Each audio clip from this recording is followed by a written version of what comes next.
Today, some local leaders are trying to stop companies using artificial intelligence to raise rent. City council members will consider banning an AI software that allegedly fixes and inflates rent across the country. That software is facing a flood of lawsuits right now. CBS 8's Regina Yurita live outside of City Hall to explain how today's proposal could impact tenants here in San Diego. Regina.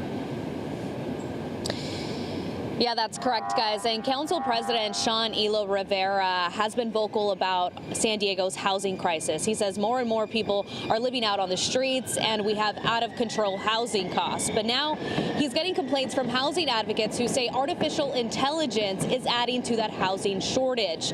Let me explain why. According to a lawsuit filed by the U.S. Department of Justice against the real estate company called RealPage, corporations are allegedly using an AI software to engage in a price-fixing scheme that's driving up rent.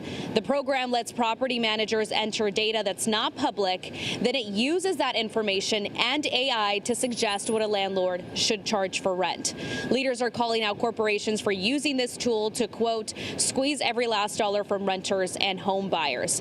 The Department of Justice is handling this case, but Council President Elo-Rivera wants to make sure renters in San Diego are being protected even more. Today, he's asking the Rules Committee to request that the city's attorney office help draft an ordinance banning the sale and use of price-fixing software.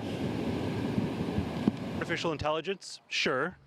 They may call it that, but let's call this what it really is: artificial inflation.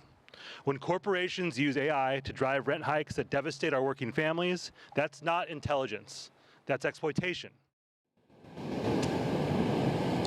Now, the vote to get the language started for that proposal was voted this morning. The ordinance could be introduced to City Council in the coming weeks.